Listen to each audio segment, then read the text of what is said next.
दोस्तों कैसे हैं आप लोग। स्वागत है आप सभी का आपके अपने YouTube channel quick job alert पे। दोस्तों आरआरबी एएलपी के सीबीटी 2 के पार्ट ए के सिलेबस के बारे में डिस्कस करेंगे।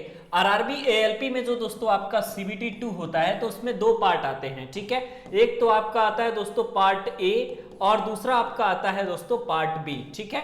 तो पार्ट ए में जो आप लोगों का सिलेबस रहता है उससे किस चैप्टर से आपके कितने क्वेश्चंस आते हैं बेसिक साइंस एंड इंजीनियरिंग के, इसके बारे में हम आज कंप्लीट डिटेल में डिस्कशन करेंगे और आपको बताएंगे।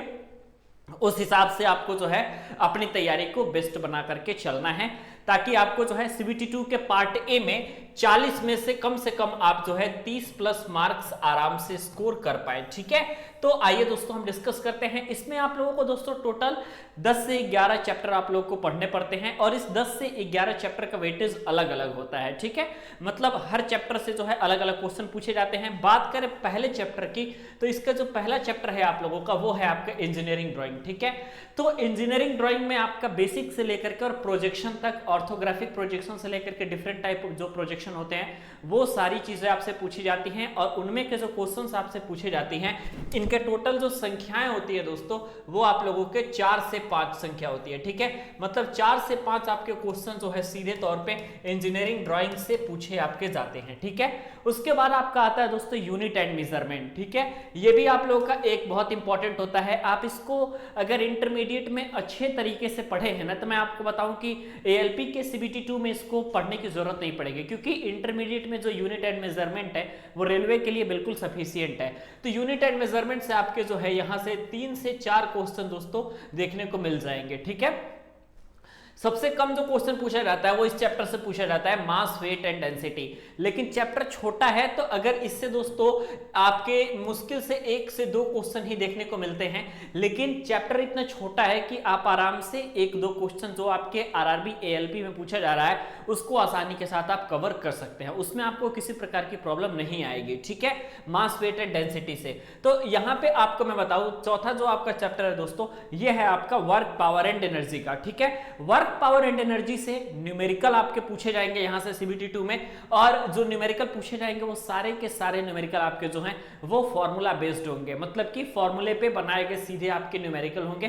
फॉर्मूला बेस्ड न्यूमेरिकल यहां से पूछे जाते हैं वर्क, पावर एंड एनर्जी से और टोटल आप लोगों के 3 से 4 क्वेश्चन जो है आप लोगों के फॉर्मूला बेस्ड दोस्तों आपसे पूछा जाता है। ये वर्क, पावर एंड एनर्जी से वर्क का फॉर्मूला, पावर का फॉर्मूला, एनर्जी का फॉर्मूला, इनमें से एक न्यूमेरिकल और कम से कम 2-3 थ्योरी आपके जरूर पूछा जाएगा, ठीक है।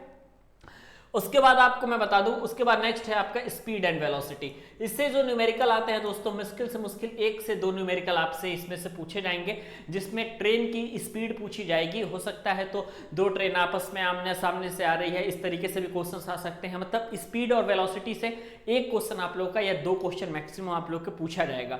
सबसे अधिक जो क्वेश्चन है दोस्तों आप लोगों के बेसिक इलेक्ट्रिसिटी से पूछा जाएगा क्योंकि ये आपका टेक्निकल बहुत अधिक निर्धारित करता है, ठीक है। बेसिक इलेक्ट्रिसिटी जो है आपने अपने डिप्लोमा में भी पूरा पढ़ा होगा। एएलपी टेक्नीशियन जो आरआरबी एएलपी का फॉर्म आपने भरा है तो जाहिर सी बात है या तो आपने आईटीआई किया होगा या फिर आपने जो है डिप्लोमा किया होगा। तो आईटीआई और डिप्लोमा दोनों केस में आप इलेक्ट्रिसिटी वाले सेक्शन को बहुत आसानी के साथ पढ़े होंगे और मैं आपको बताऊं इससे मैक्सिमम क्वेश्चन पूछा जा सकता है और 5 से 6 क्वेश्चन तो आपके पूछे ही जाते हैं। लेकिन कभी कभी ऐसा होता है कि इससे भी अधिक क्वेश्चन आप लोग के बेसिक इलेक्ट्रिसिटी से बन जाते हैं। बेसिक इलेक्ट्रिसिटी से क्वेश्चन इसलिए बन जाता है क्योंकि थ्योरी में भी क्वेश्चन मतलब पूछने के लिए इसमें से पर्याप्त क्वेश्चन आपको मिल जाएंगे। बेसिक इलेक्ट्रिसिटी में थ्योरी इसकी बहुत अधिक मिल जाएगी, प्लस इसके न्यूमेरिकल जो है वो काफी अच्छे खासे आपको न्यूमेरिकल मिल जाएंगे, ठीक है। फिर चाहे वो प्रतिरोध ज्ञात करना हो, वोल्टेज ज्ञात करना हो, करंट ज्ञात करना हो, तो इसलिए जो है यहाँ से क्वेश्चन ज्यादा बन जाते हैं क्योंकि कंटेंट ज्यादा है बेसिक इलेक्ट्रिसिटी का।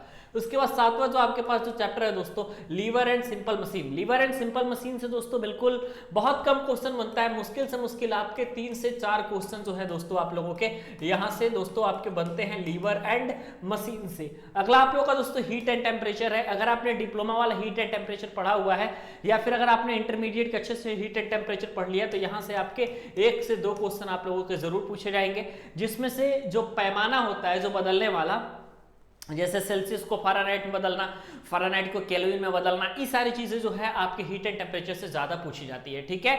आपका इसमें से इस सेक्शन में से सबसे अधिक जो दोस्तों पूछा जाता है वो एनवायरमेंट से पूछा जाता है और लगभग 5 से 6 क्वेश्चन आप लोगों के एनवायरमेंट से देखने को मिलते हैं। ठीक है, मतलब 5 से 6 क्वेश्चन जो है आपका आसानी के साथ एनवायरमेंट से देखने को मिलता है। सेफ्टी एंड हेल्थ से जो है आप लोगों के मुश्किल से मुश्किल 3 से 4 क्वेश्चन पूछे जाते हैं। आईटी लिटरेसी का भी क्वेश्चन पूछा जाता है जिसमें आप लोगों की इनकी संख्या 2 से 3 रहती है। ठीक है, और टोटल मैं आपको बताऊं तो सीबीटी 1 तो इसलिए ये सीबीटी का 2 का स्पेशल इसलिए है क्योंकि सीबीटी 1 आपके मैक्सिमम लोग क्वालिफाई करते हैं और सीबीटी 2 में टोटल इसमें से साइंस एंड इंजीनियरिंग का जो 40 क्वेश्चन है इसमें से अगर आप 30 प्लस क्वेश्चन सही करते हैं तब जाकर के आप एक सही डायरेक्शन में और एक अच्छे तरीके से आप एएलपी बनने की तरफ अपने कदम को बढ़ा रहे हैं। तो सिलेबस एकदम पूरा डिफाइन है, सिलेबस आपका चेंज भी नहीं होने वाला है। तो अगर आप इस अकॉर्डिंग से तैयारी करते हैं तो मुझे उम्मीद है कि आप आसानी के साथ अपने काम को कर ले जाएंगे। और बेसिक साइंस एंड इंजीनियरिंग में से आपका जो 40 क्वेश्चन पूछा जाएगा वो बेसिक साइंस एंड इंजीनियरिंग के 40 क्वेश्चन को आप आसानी के साथ कवर कर पाएंगे। तो दोस्तों आपसे मिलते हैं नेक्स्ट वीडियो में। वीडियो कैसा लगा दोस्तों आप हमें कमेंट करके जरूर बताइएगा। वीडियो अगर अच्छा लगा होगा तो दोस्तों आप अपने दोस्तों के बीच में भी शेयर जरूर कीजिएगा।